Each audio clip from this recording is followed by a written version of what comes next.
Olá pessoal, boa noite. São 21 horas, horário de Brasília, 20 horas, horário de Campo Grande, estado de Mato Grosso do Sul. Boa noite a todos, doutora Juliane, Daniel, Rodrigo, Thiago, Rodrigo Lopes, André, Gerardo, Rogério. Não dá para ver o nome de todo mundo, vamos chegando. 21 horas, horário de Brasília, 20 horas, Campo Grande, estado de Mato Grosso do Sul. Gente, eu ainda não aprendi a fazer a filmagem espelhada para que tudo que eu escrevo aqui aparecer normalmente para vocês lerem, mas por enquanto é mais o meu guia do que vai ser dito na live do que propriamente um conteúdo que vocês tenham que anotar. O que eu vou falar vai estar aqui e vai estar disponível, enfim. Como que está o som? Pessoal, dá um feedback, o som tá bom? Estão me ouvindo bem? O som tá bom, a imagem tá boa, tá chegando tudo certo? Bom, hoje uma live diferente. Na última live eu trouxe um caso real, um processo em que eu atuei. Contei a história daquele processo, contei a história de como a Defensoria Pública atuou no processo para chegar ao resultado jurídico que foi alcançado, enfim. Queria agradecer primeiro o feedback, os comentários que todos fizeram, as pessoas gostaram muito, fico muito feliz por isso. E hoje, então, eu dou continuidade à live número 2 desse projeto no plenário que eu iniciei recentemente e com algumas novidades. Hoje eu já conversei, já confirmei a participação na semana que vem, na segunda-feira, 21 horas, horário de Brasília, na semana que vem, participação com o meu colega defensor público, Túlio Xavier, que atua na vara do Tribunal do Júri da capital Belo Horizonte. Minha querida Belo Horizonte, cidade do Galo. A gente vai bater um papo, eu e o Dr. Túlio, na segunda-feira que vem, 21 horas, horário de Brasília. Pessoal, hoje, mais para o final da live também, eu vou permitir a participação de quem quiser entrar ao vivo também para fazer algum comentário, para fazer alguma explanação, enfim, perguntar alguma coisa, fazer um bate-papo bem informal mesmo. Então, quem ficar até o final, no final quiser entrar ao vivo, pode participar dessa live de hoje. Bom, eu anotei as perguntas, principalmente as sugestões de pautas que foram enviadas, tem várias anotações aqui, algumas elas acabam coincidindo com o que vai ser dito aqui hoje e o que não for respondido nesse momento, não se aveste não, mais para frente eu vou responder, vou tratar desses temas para vocês. Então é muito importante que vocês continuem participando das enquetes para que eu possa ir coletando esse material, fazendo o estudo do que é mais importante, qual é a dúvida que as pessoas têm, quais são os medos que os tribunos têm para enfrentar no Tribunal do Júri e a partir dessas participações trazer para vocês informações úteis que possam de algum modo auxiliar vocês a vencerem o medo de enfrentar o Tribunal do Júri ou se já enfrentaram para aperfeiçoar sua atuação plenária no Tribunal do Júri. Hoje eu vou contar um pouco da minha experiência pessoal de modo mais genérico, não dos casos específicos, mas basicamente de alguns medos que eu passei, de algumas situações que eu passei, situações inusitadas, que sugerem uma situação, uma evolução da minha atuação no Tribunal do Júri. Então eu peço que vocês acompanhem, qualquer dúvida, repito, podem fazer perguntas, deixem anotados que posteriormente eu respondo. Bom, eu até antecipei na semana passada e vou contar de novo sobre o meu primeiro júri, porque eu recebi muitas mensagens de jovens estudantes, muitas mensagens de jovens advogados que até com certa experiência ainda não enfrentaram o Tribunal do Júri. E eles perguntam como foi o meu primeiro júri. Eu até já havia narrado na semana passada, vou repetir essa história, desculpe quem já ouviu, mas eu acho importante eu repetir essa história. O meu primeiro júri ele ocorreu no dia 26 de outubro de 2009, portanto, há quase 10 anos atrás. Há 10 anos atrás, quando eu ingressei na Defensoria Pública em 2009, a minha experiência com direito penal era zero. Era apenas aquela que eu tinha obtido durante a faculdade, estudando a dogmática jurídica. Tribunal do Júri, eu já havia assistido 3 sessões plenárias na minha cidade natal, Betim, mas fora isso, e também assisti uma sessão plenária, entre aspas, de um júri simulado da minha faculdade, mas fora isso, o meu contato com o direito penal e com o Tribunal do Júri de modo especial era zero. Então eu tinha uma expectativa muito enorme, muito grande de saber como iria ser o meu primeiro plenário do Tribunal do Júri. Logo que eu cheguei em 2009 em Campo Grande, eu e a minha turma, a gente assistiu no plenário do Tribunal do Júri um dos grandes tribunos da capital, Fábio Rogério Rombi, hoje defensor público-geral do Estado, enfim, foi o meu primeiro contato aqui na capital com o Tribunal do Júri e eu tinha uma ideia de como seria atuar no plenário do Tribunal do Júri. E a primeira coisa que eu fiz quando recebi o processo para atuar no dia 26 de outubro de 2009 foi fazer um roteiro. Eu fiz um roteiro de aproximadamente 45 páginas, um roteiro enorme com minúcias, repleto de situações que aconteceram durante o processo, todas as provas, enfim, todos os questionamentos, página por página. Eu fiz um roteiro exaustivo de quase 45 páginas. Fiquei algumas noites sem dormir, foi uma preparação de uma semana que eu todos os dias estudei o processo, eu sabia efetivamente todas as páginas do processo, o que acontecia em cada uma delas, sabia de cor praticamente o depoimento de todas as testemunhas e tinha um roteiro, aquilo que eu imaginava ser o que seria a defesa que eu apresentaria em plenário. Acontece que quando o Ministério Público iniciou a palavra dele, o doutor Rodrigo Correia Amaro, hoje promotor de justiça em Corumbá, ele pediu a absolvição do réu. Quando ele pediu a absolvição do réu em plenário, primeiro foi um alívio para mim, eu peguei o meu roteiro de 45 páginas, rasguei ele e joguei ele na lata de lixo e falei por pouco mais de 20 minutos, corroborando o pedido ministerial de absolvição, o caso encerrado, o réu absolvido. O réu chamava-se Mário, eu não vou revelar o restante do nome dele, obviamente, mas eu sempre vou guardar na memória o nome do senhor Mário, porque ao final do julgamento ele me deu um abraço muito comovente, muito bonito, o agradecimento que ele fez para mim. Eu nunca mais esqueci desse abraço, nunca mais esqueci desse momento. Para mim foi um alívio, meu primeiro plenário no Tribunal do Júri, uma absolvição, aquilo me encorajou muito a atuar no Tribunal do Júri. E eu tive sorte, nos próximos 5 plenários do Tribunal do Júri que eu participei, eu obtive 5 absolvições. Eu me considerava o melhor tribuno do mundo, só que na verdade não era bem assim. Olhando para trás, eu percebo que na verdade o resultado positivo que eu alcancei foi muito mais em decorrência de uma situação excepcional do que propriamente da qualidade da minha defesa. Porque naquela época, em 2009, havia uma meta ENASP, uma meta da segurança pública, que exigiu que as autoridades policiais no Brasil inteiro relatassem os inquéritos que fossem antigos, inquéritos que estavam embarreirando as delegacias de polícia sem solução. Por isso, vários inquéritos mal instruídos foram levados ao judiciário, melhor dizendo, foram aportados no Ministério Público. O Ministério Público fez as denúncias, houveram as pronúncias também pelo Poder Judiciário, só que vários desses casos não haviam prova suficiente de autoria, então houve uma leva de absolvições enorme por conta dessa ineficiência estatal, no caso, na investigação que na época não foi bem conduzida.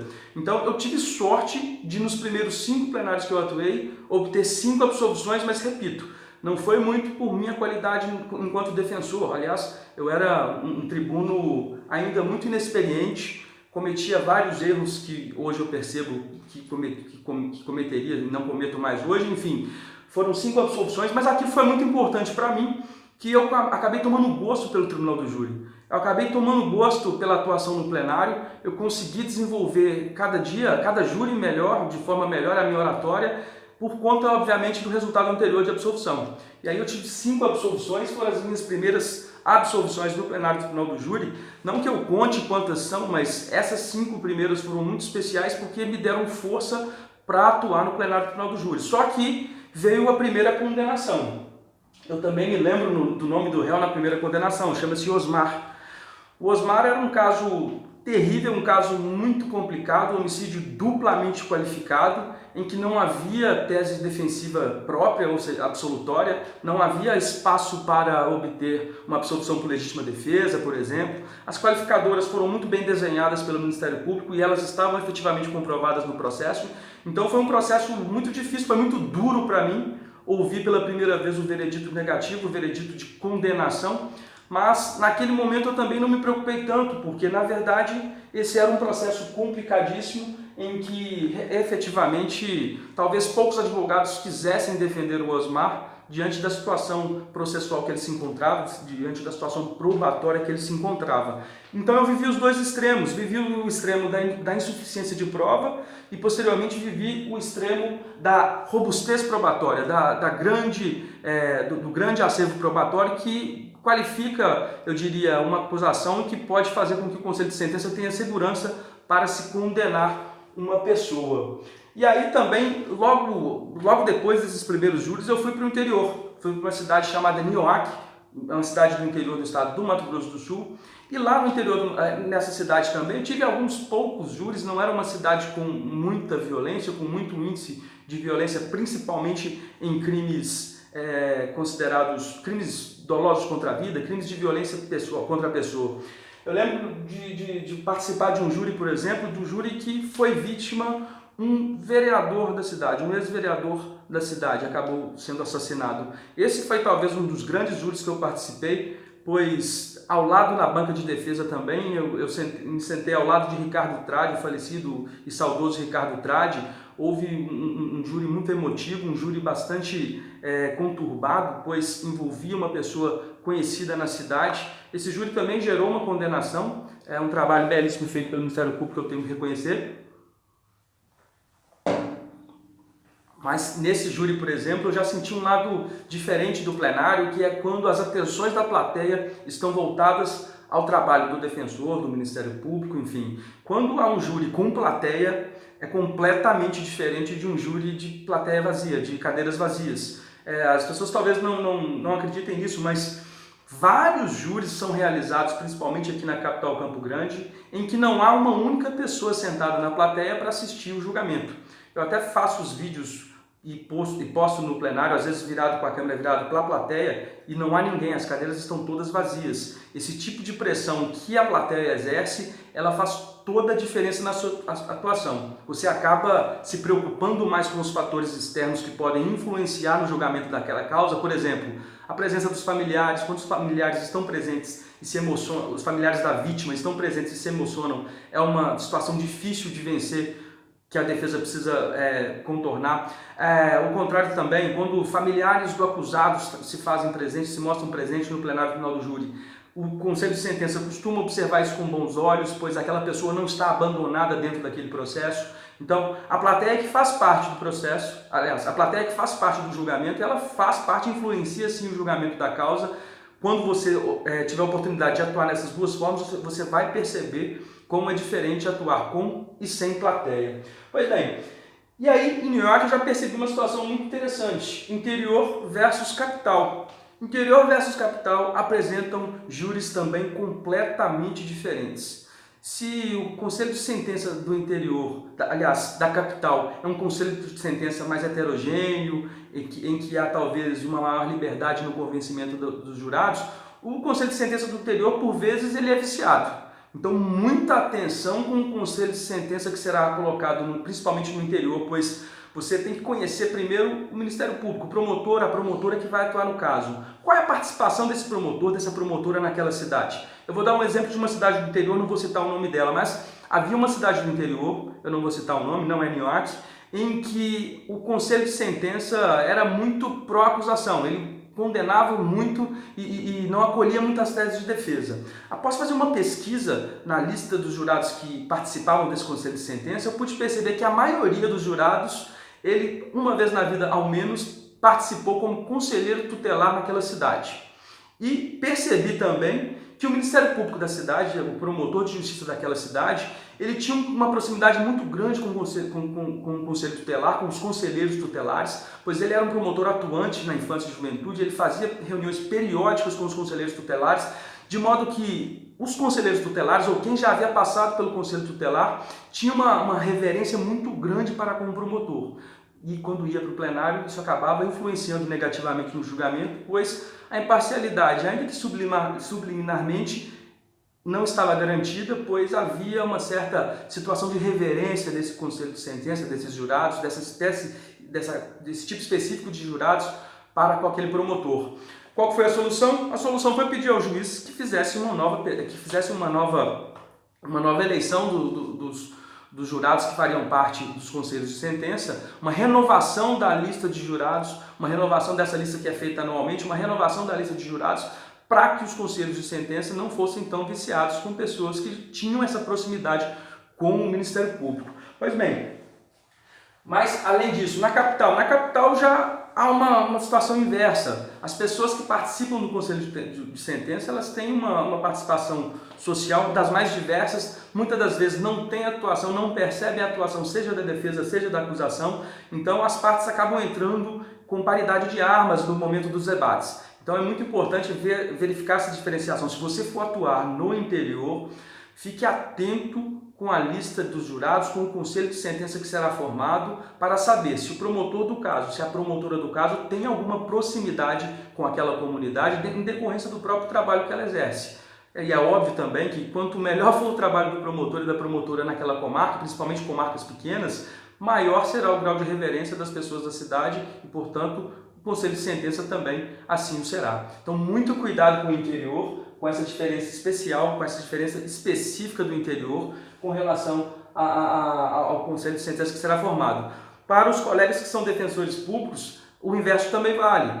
Quanto melhor for a atuação desse colega defensor público no interior, também é possível que ele consiga uma maior simpatia do conselho de sentença que será formado naquela cidade. Lembre-se, no interior, tribunal do júri costuma ser evento da cidade. Costuma ser um evento em que há uma participação maciça das pessoas, há um problema também que é difícil de controlar. Os jurados sabem muitas vezes muito mais sobre o caso, sabem as entrelinhas do caso penal, sabem muito mais do que o próprio promotor e a própria defesa, então por vezes, conversando nos bastidores com os jurados no interior, eles contam uma história que não está no processo, eles sabem ou sabiam de uma história que não está no processo. Contra isso é muito difícil de você atuar contra, pois na verdade há um prejuízo, há um pré-convencimento já daquele conselho de sentença que vai julgar o caso. Mas, para evitar esse tipo de situação também, tem que ficar atento nas possibilidades de haver o desaforamento do conselho do julgamento, o desaforamento da sessão de julgamento. Eu já participei em alguns casos aqui na capital de júris desaforados do interior. Em um deles, houve uma prova cabal em que o oficial de justiça, quando foi intimar um jurado, o próprio jurado disse para o oficial de justiça, que acabou certificando nos autos, que o jurado tinha medo de ser julgado por aquele réu, que considerava aquele réu muito perigoso, que por isso tinha medo de julgar aquele réu. Com base nessa certidão, o colega que atuava nessa comarca do interior pediu desaforamento, que foi prontamente acolhido, e o processo veio para Campo Grande, onde foi realizado um julgamento, até vamos chamar de um pouco mais imparcial, muito embora nesse caso houve a condenação do acusado independentemente do desaforamento. Pois bem, agora seguindo aqui, eu queria falar sobre duas questões. A primeira delas é do orador mecanizado. Eu disse para vocês que quando eu fui trabalhar no meu primeiro júri, que eu fui atuar no meu primeiro júri, eu fiz um roteiro de 45 páginas. Isso mesmo, 45 páginas. Eu nem sei como que eu conseguiria, em 2 horas e meia, esgotar tudo que eu escrevi ali. Fato é que houve outros júris, eu rasguei esse roteiro na primeira vez, mas nos júris subsequentes eu continuei fazendo roteiros muito longos, roteiros muito engessados, em que as teses eram colocadas de modo bem organizado, mas na hora que você vai fazer a explanação dessas teses, você parece um robozinho falando, repetindo aquele roteiro rígido, de modo mecanizado. Não há nada pior para o conselho de sentença, não há nada pior para o juiz do que ouvir um orador mecanizado, um orador engessado. Portanto, muito cuidado ao fazer os seus roteiros. É até natural que nos primeiros júris você acabe fazendo um roteiro muito longo, porque na verdade você precisa esmiuçar efetivamente e conhecer todas as páginas, todos os dados do processo. Mas o seu discurso não precisa ser igual ao seu roteiro. O seu roteiro tem que ser um mapa de fácil consulta em que você pode flexibilizar as atuações, avaliar o que vai ser dito ou do que não vai ser dito. Enfim, você não precisa seguir rigidamente o roteiro que foi preparado. Prepare um roteiro flexível, prepare um roteiro que é possível que você possa improvisar no discurso. Aliás, o tribunal do júri é o campo maior dentro do direito para improvisação, porque muitas vezes o que vai decidir o júri não é aquilo que você anotou no seu roteiro. Vai ser uma palavra maldita pelo Ministério Público ou bendita pela defesa, em que você pega aquele gancho e consegue explanar, consegue favorecer a atuação dentro do plenário do tribunal do júri. Então, muito cuidado na formação de roteiros. O roteiro não pode ser algo como um labirinto em que você, durante a sua fala, acaba se perdendo dentro dele. Não, ele tem que ser uma forma de coletar as ideias que podem ser utilizadas no plenário, mas que não necessariamente serão utilizadas, pois, repito, plenário é campo de improvisação do discurso. Como se aprende a improvisar no discurso?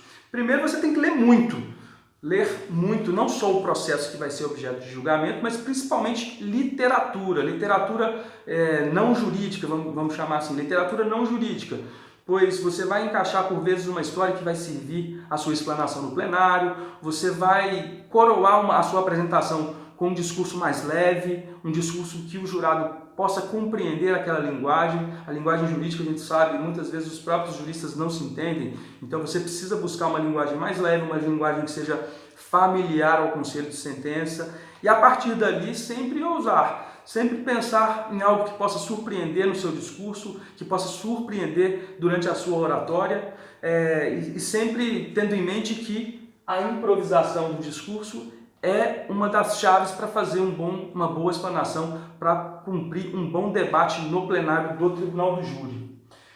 Dito isso, passando para uma parte final.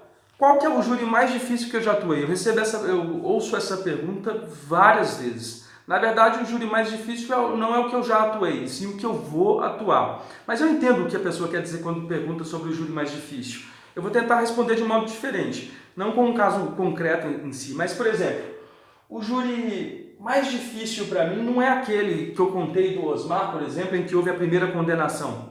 Aquele júri da primeira condenação era praticamente uma condenação certa. Logo, a responsabilidade, de certo modo, acaba diminuindo, sendo menor. O júri mais difícil é aquele onde há teses sombrias, em que há um espaço de discussão, em que você vislumbra a possibilidade real e efetiva de conseguir um resultado jurídico positivo e que efetivamente ele acaba escapando pelos dedos. Júris de negativa de autoria, por exemplo, são muito comuns que você considere ele o júri mais difícil, pois você tem muita responsabilidade primeiro na tese, porque você acaba afastando teses que pressupõem a participação do réu e focando mais a sua fala na tese de negativa de autoria. E se você perde a negativa de autoria, você acaba sofrendo aquela avalanche na condenação. Então, normalmente o júri de negativa de autoria, muito embora ele ofereça espaço para atuação, ele costuma ser muito difícil de ser um júri de responsabilidade diferente. E veja bem, por outro lado, o júri mais fácil. O júri mais fácil é aquele, não só aquele cuja responsabilidade é menor por conta do conteúdo probatório do processo, mas aquele, por exemplo, em que o Ministério Público pediu a absolvição e que, com base... Aliás, eu confesso que eu nunca vi algo parecido, mas poucas vezes eu já vi jurados votarem contrário ao pedido de absolvição do Ministério Público. Já vi algumas vezes alguns votos esparsos, 2 votos, mas uma decisão contrária a um pedido expresso do Ministério Público é muito difícil. Então esses júris realmente eles são mais fáceis, eles carregam uma situação, na verdade você solta das suas costas um peso grande quando você escuta o promotor de justiça pedir absolvição. Nesses casos, só uma dica: cuidado na exposição das dúvidas do processo. Se o Ministério Público já expôs o caso e pediu a absolvição, por que você vai trazer para o Conselho de Sentença questões que são controvertidas ou que foram controvertidas, questões que não foram devidamente comprovadas? Muito cuidado com o discurso que vai ser feito, adote um discurso de humildade, não é momento de atacar também o Ministério Público. Eu já vi alguns casos que que o advogado, logo após o pedido de absolvição ministerial, começou a atacar o Ministério Público, dizendo que é um absurdo que ele tinha deixado o processo chegar até o plenário para pedir absolvição, enfim, parecia que ele não estava satisfeito com o fato do Ministério Público ter pedido absolvição. Mas muito cuidado, não é momento de vaidade, o plenário não é momento para vaidade pessoal, portanto, muito cuidado com esse tipo de situação. Principalmente quando o pedido é de afastamento de uma qualificadora, o Ministério Público pede o afastamento de uma qualificadora. Toque nesse assunto, relembre o Conselho de Sentença que houve um pedido ministerial para afastar a qualificadora, pois após a fala da defesa, pode ser que algum jurado que tenha passado despercebido essa questão acabe condenando, votando pela condenação de uma qualificadora que fora pedido o afastamento pelo Conselho de Sentença. Agora, vou começar a ler um pouco sobre as perguntas que foram feitas ao longo da semana. Uma pergunta engraçada aqui: como se portar com um juiz promotor inquisidor, sem se comprometer com os jurados? Olha, é uma questão interessante. Na verdade, não é nem como se portar contra uma qualidade de um juiz ou de um promotor, mas sim durante a fala da acusação ou mesmo a forma de atuação do juiz. Você vai adotar uma posição de enfrentamento ou uma posição mais passiva, uma posição mais respeitosa? Isso varia muito com o caso. Eu tenho um caso do Tribunal do Júri muito engraçado, que foi até frustrante para mim. Houve um caso em que eu atuei, eram 2 réus acusados, um réu acusado de de pilotar a motocicleta e um segundo réu acusado de ter efetuado disparos de armas de fogo contra a vítima. Eu atuava para o condutor da motocicleta. O advogado atuava pelo executor, pelo atirador. Portanto, sob o ponto de vista dos atos executórios, a minha atuação era muito mais simples do que a atuação daquele advogado, muito embora ambos estivessem atuando e pedindo a absolvição dos réus por negativa de autoria. Eu lembro que eu permiti que o advogado fosse o último a falar, eu quis falar primeiro, pois a situação do meu réu era menos complicada, havia teses subsidiárias, inclusive, era menos complicada do que aquele réu executor, e eu expliquei de forma muito técnica, tranquila, sem qualquer elevação de voz, que o meu réu não tinha participação no caso, quiçá se tivesse realmente comprovado que ele fosse o motorista da motocicleta, que ele não tinha conhecimento das circunstâncias que levaria à morte da vítima. Pedi a absolvição do meu réu, terminei a minha fala de modo muito tranquilo. E aí entra o meu colega advogado.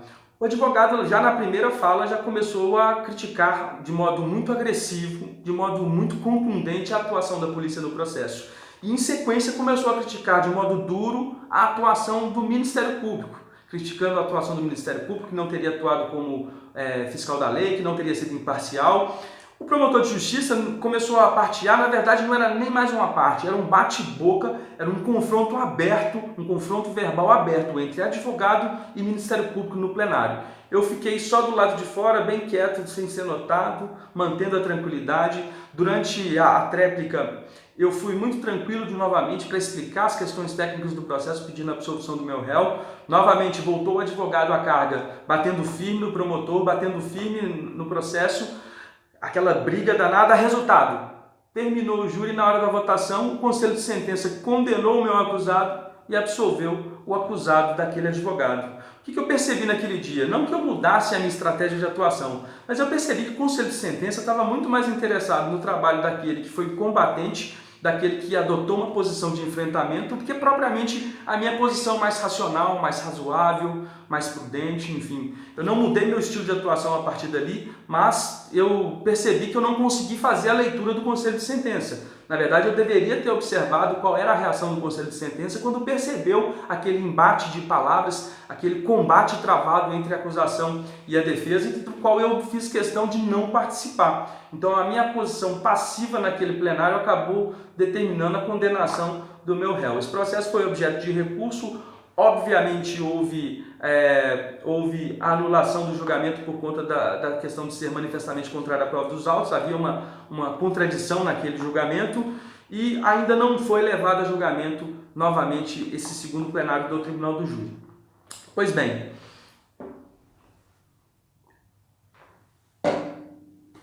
ainda com as perguntas que foram feitas, eu vou falar bem rapidamente algumas respostas aqui, porque várias dessas questões merecem uma live mais extensa para eu trazer para vocês os entendimentos jurisprudenciais, o número dos acórdãos, enfim. Sobre argumentos de autoridade, leitura de passagens policiais. Hoje em dia é muito tranquilo essa questão, pelo menos os tribunais têm sido muito restritivos com relação às teses defensivas sobre o argumento de autoridade, pois o Ministério Público, para postular, por exemplo, a incidência da agravante da reincidência, ele tem que sustentar em plenário. E para ele fazer isso, ele acaba fazendo referência à vida pregressa, à vida anteacta do réu. Então, infelizmente, esse tipo de argumento tem sido utilizado no plenário na forma de simples leitura e não é considerado argumento de autoridade. Óbvio que alguns promotores podem exagerar na conta, a acusação pode exagerar na conta, querendo fazer uma referência. Olha, se esse acusado tem esse roseral de condenações, muito provavelmente ele é mentiroso e ele é o autor desse crime, enfim. Mas esse tipo de argumentação mais direta, essa sim pode ser fundamental para anular um julgamento com base nessa nulidade. E se acontecer, não se esqueça, você tem que fazer constar na ata no momento da sua ocorrência. Não através de aparte, mas através de questão de ordem. Outra pergunta que foi feita influência da mídia nas decisões do Tribunal do Júri. Essa é uma questão difícil de lidar nos dias atuais. A internet hoje não é mais a imprensa impressa ou televisiva. As redes sociais, a internet, os jornais, as mídias sociais, elas influenciam demais a percepção do jurado do caso. Infelizmente, a linguagem jornalística ela pressupõe um interesse jornalístico da matéria, portanto, acaba havendo um extrapolamento da linguagem utilizada, há uma condenação prévia do réu pelos órgãos de imprensa. O que eu sugiro nesse caso é, primeiro, o advogado, o defensor público, ele tem que ser amigo da imprensa, ele tem que conhecer a imprensa e ele tem que buscar esclarecer a imprensa. Então, se uma nota jornalística é lançada que é desfavorável ao seu acusado, ao seu assistido, por favor, mande uma nota para a imprensa para ter um direito de resposta, para que sejam ouvidos pelo menos dois lados daquela questão. Não fique apenas se lamuriando, se lamentando por conta das notícias que são colocadas na imprensa, primeiro porque efetivamente os canais policiais como o da Atena e efetivamente como essas notícias policiais que visam a punição, elas têm levado maior vantagem do que propriamente uma decisão de absolvição. É até engraçado que as decisões de absolvição, normalmente, eles não citam meu nome. Quando o acusado que eu estou defendendo é absolvido, eles não citam muito o trabalho da defesa e ainda acusam, ainda afirmam que o acusado, que o assassino foi absolvido e não o indivíduo foi inocentado, o cidadão foi inocentado. Pelo contrário, há uma notícia muitas das vezes com carga negativa por conta da absolvição. Mas, repito, é preciso haver um contato maior com a imprensa, uma familiaridade maior com a imprensa para evitar esse tipo de explanação e haver também uma paridade nas informações, um contraditório, entre aspas, dentro da imprensa. Você precisa saber trabalhar com a imprensa, seja através do envio de notas esclarecedoras dos fatos, seja através do contato quase que diário. O criminalista precisa ter contato com a imprensa para não ser pego de calça curta com matérias que possam influenciar o conselho de sentença na sua atuação. Outra pergunta que eu achei interessante: desafios e perspectivas ao jovem advogado que deseja atuar no Tribunal do Júri. Olha, o Tribunal do Júri, eu estava pensando e conversando com alguns colegas esses dias e vejam bem, cada dia mais a justiça ela é automatizada. No estado de Mato Grosso do Sul, o processo já é totalmente digital. Nós não temos processo de papel mais, processo digital. As argumentações que são feitas, a gente já há notícias no Supremo Tribunal Federal da utilização de softwares para a análise dos pressupostos de admissibilidade recursal dos recursos extraordinários. Ou seja, nós estamos cada vez lidando com uma justiça cada vez mais robótica e mecanizada. Onde isso não ocorre? O único lugar onde isso não ocorre é exatamente no plenário do Tribunal do Júri. É exatamente no plenário do Tribunal do Júri que você tem essa perspectiva de falar e ser ouvido pelo Conselho de Sentença. Isso meus amigos e amigas, isso é maravilhoso, é muito bom, é muito gratificante você perceber quando o seu discurso ele acaba ecoando dentro da cabeça do jurado, ecoando dentro da cabeça do Conselho de Sentença, que você se faz ouvido. Isso é muito importante. O Conselho de Sentença não é formado por robôs, ele é formado por pessoas da sociedade, pessoas que não têm uma pecha jurídica, não tem preconceitos jurídicos. Na verdade, óbvio que cada um carrega um tipo de preconceito, mas preconceitos jurídicos, posições majoritárias, isso não existe no Conselho de Sentença. Você vai trabalhar com 7 pessoas que estarão abertas ou não, mas estarão abertas a ouvir o que você tem a dizer, que porventura você pode convencê-la a mudar um pensamento pretérito que ela tenha com relação ao crime, com relação à forma de punir as pessoas, enfim. É um lugar fantástico. Então, qual que é a perspectiva? A perspectiva é a melhor possível. Você que é advogado, você que é defensor público, você que é promotor de justiça, enfim, você tem no Tribunal do Júri um local em que você fala tudo que você quer. Você extrapola às vezes na linguagem, você tem a imunidade, você consegue criticar o sistema de justiça atual, você critica várias questões que no papel, que quando você formalizasse uma petição para o tribunal, você não pode fazer sob pena da sua petição não ser sequer analisada com carinho, com respeito devido. Enfim, o Tribunal do Júri é um lugar ímpar para você desenvolver a racionalidade, mas sobretudo a emoção também. É um lugar fantástico para debater ideias, para aprender a improvisação do discurso, para aprender a conversar com pessoas e não com máquinas, que é a realidade do processo no futuro. Bom, deixa eu ver.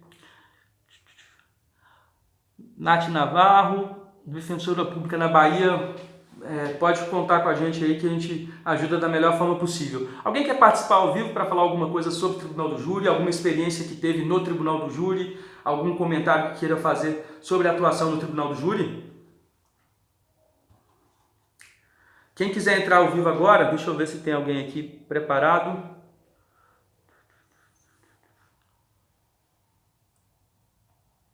Alguém quer falar um pouco da sua experiência?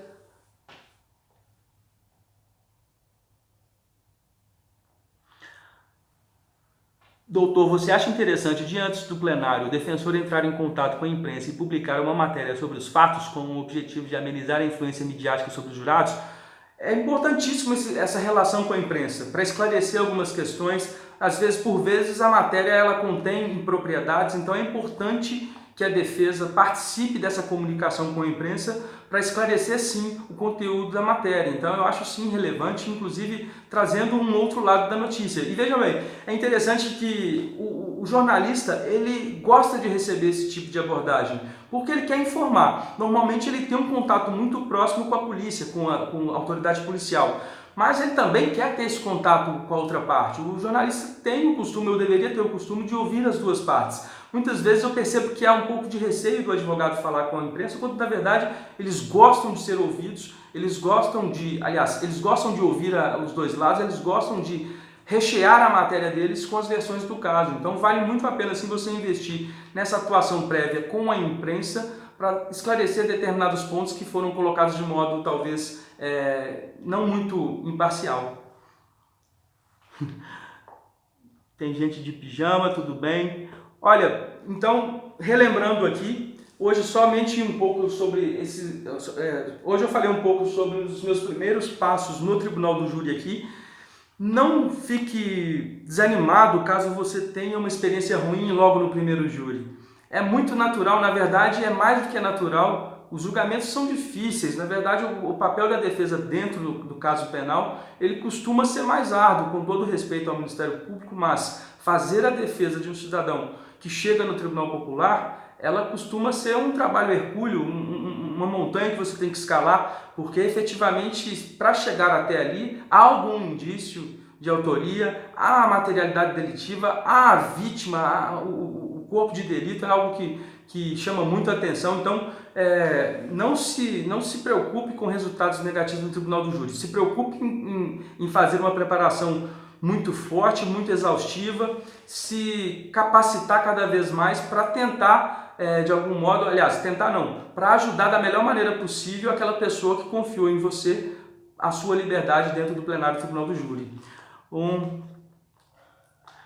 Como escolher os jurados em crime de embriaguez ao volante? É engraçado essa questão porque o tema da embriaguez ao volante ela é muito comum a todas as pessoas. É muito difícil você perguntar a uma pessoa hoje em dia que nunca tenha dirigido embriagado. Então, costuma haver sim uma aceitação desse tipo de informação pelo Conselho de Sentença quando se trata de crimes praticados ao volante. Talvez os exageros é que não são aceitos, por exemplo, um atropelamento que é realizado a 140 km por hora dentro de uma cidade, do centro urbano, ou um condutor que ultrapasse vários semáforos vermelhos, enfim. Então não é pura e simplesmente a embriaguez que vai definir a situação do processo nesses casos, pois, repito, é talvez uma situação até comum, infelizmente uma situação comum, que as pessoas já tenham dirigido sob o efeito de álcool.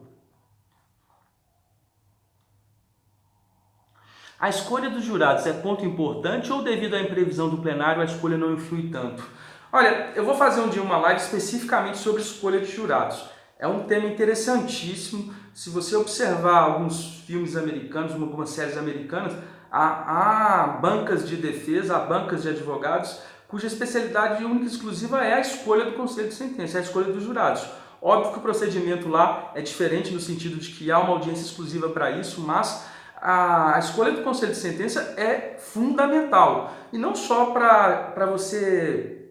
Você precisa saber, antes de tudo, quem é que vai julgar sua causa, para saber qual tipo de linguagem você vai utilizar com aquelas pessoas. Então, não é pura e simplesmente para você rejeitar pessoas, mas para você conhecer aquelas que foram escolhidas. Então, A escolha dos jurados é ponto fundamental. Num processo que é decidido por um voto, 4-3, aliás, até uma crítica que eu faço, eu entendo que 4-3 é uma margem de erro muito pequena para se condenar uma pessoa, mas a partir do momento que o voto de uma pessoa é que condena um cidadão no tribunal do júri, a escolha do conselho de sentença e a pesquisa dos jurados é efetivamente uma tarefa essencial. Como diria Alexandre Moraes da Rosa, você é um amador se você não se ocupa dessa pesquisa.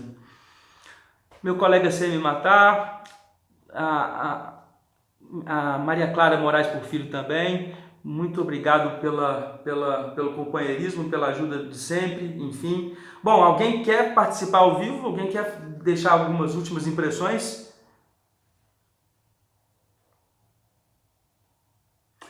Bom, só a última aqui, sustentar de forma calma ou elevar a voz e se portar de modo teatral. Eu não lembro qual obra de Shakespeare, que Shakespeare fala que a vida é um teatro. Não é o tribunal do júri que é um teatro. A vida é um teatro. Você, no tribunal do júri, efetivamente você vai se emocionar, você vai vestir personagens, você vai se ver como outros personagens. Quando você faz um trabalho de empatia, você acaba se colocando no lugar do outro também. Então você interpreta não a si próprio, mas aquela pessoa que está sob objeto de julgamento. Então, efetivamente, haverá casos em que você tem que adotar um tom mais emotivo e outros casos um tom mais, eu diria, mais professoral. Aliás, na verdade, não é nem um caso penal que vai definir isso. Isso diz muito sobre você, sobre eu, sobre quem vai estar no plenário do júri. Porque eu não posso exigir que um tribuno sustente em plenário como eu sustento. Não é, eu não posso ter a pretensão de achar que a minha forma de sustentar seja a mais correta, seja a mais eficiente. Na verdade, eu tenho o meu colega Gustavo, por exemplo, que ele adota sempre um tom professoral dentro do plenário do tribunal do júri, um tom muito calmo, muito tranquilo. Ele é muito eficiente nesse tipo de sustentação. Eu já não consigo ser tão eficiente nesse tipo. Eu preciso, talvez, de um pouco de tempero emotivo nas minhas falas para conseguir um resultado positivo. Então, isso vai depender muito de qual a forma de atuar combina mais com você e não o contrário. Você não, como eu disse, o orador pré-fabricado ele não funciona tão bem no plenário do tribunal do júri.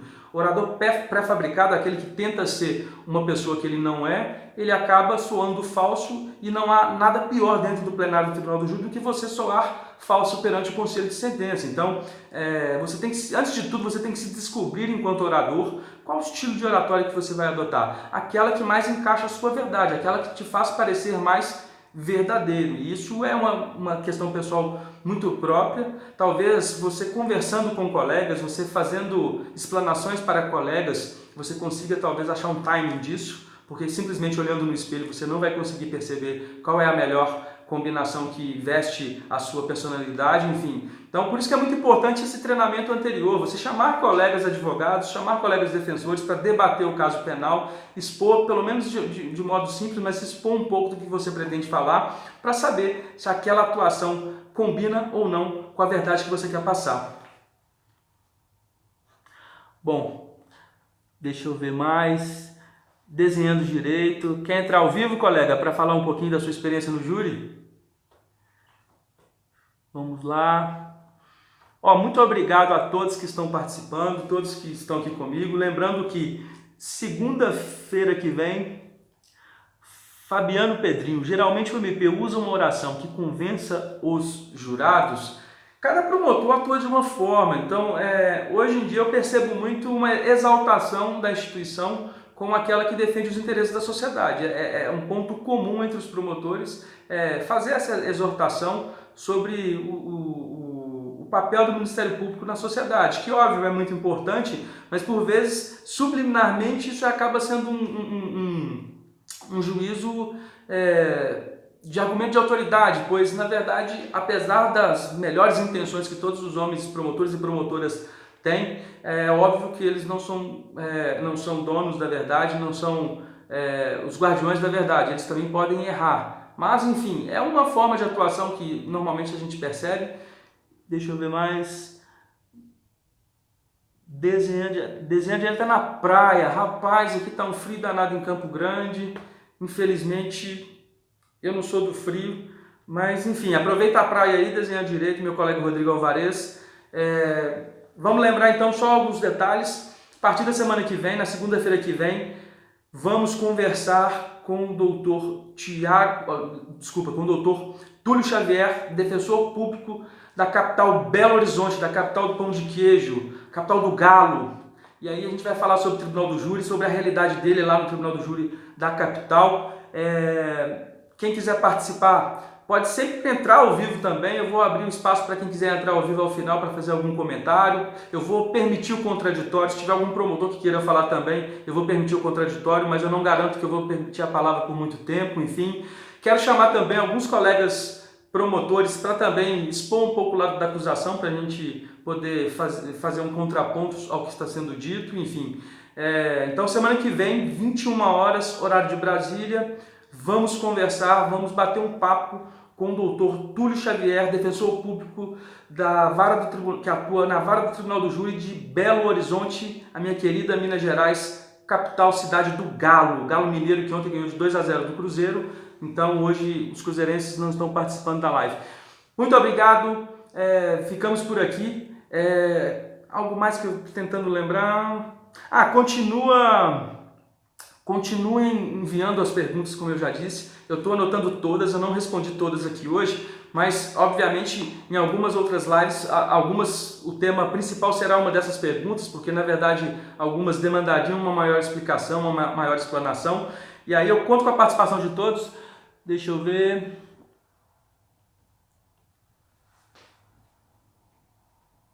Vou permitir a participação de uma pessoa, só para vamos testar esse tipo de participação.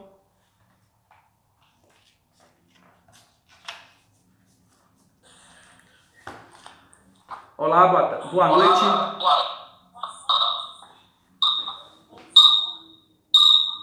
Tá tendo um problema no som.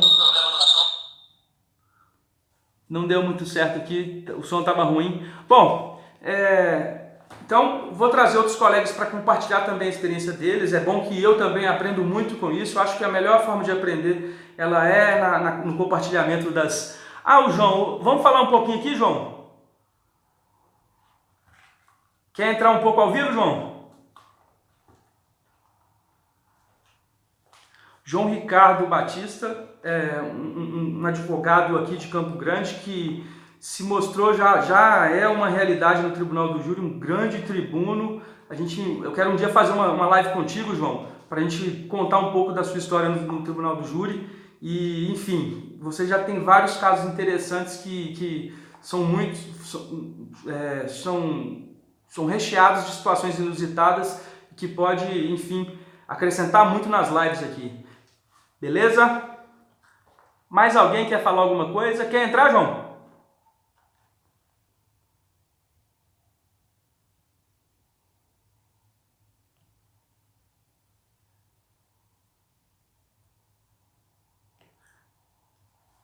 Estou colocando o João aqui na parada aqui. Fala, João. Oi, doutor. Tudo bom? Tudo bom? Que prazer estar participando dessa live. Prazer é todo meu, João. João, Espero não atrapalhar. Quando que vai ser seu próximo júri? Quinta-feira, agora em Vinhema. Poxa, preparação final, reta final. Isso aí, não tá descansando, hein? Saí de um plenário, já entrei no outro. Sexta-feira foi seu último plenário. Eu não pude acompanhar o júri do João todo na integralidade, mas o que eu posso afirmar e o que eu posso dizer é que ele transpirava emoção, ele transpirava dedicação. Aquilo foi muito bonito de ver a forma como ele estava atuando, como ele estava comprometido com a causa. Esse é um dos segredos, né, João? Você precisa acreditar naquilo que você faz, você precisa, seguindo as palavras de Carnelucci, subir o último degrau ao lado do réu. Eu queria te parabenizar pela atuação aqui na última sexta-feira, que efetivamente, embora eu não tenha assistido muito da atuação, mas o pouco que eu assisti, e inclusive foi no final normalmente é o momento que a gente está um pouco sem gás na tréplica, você mantinha um nível de energia ali, de conexão com o conselho de sentença muito forte. Parabéns, viu?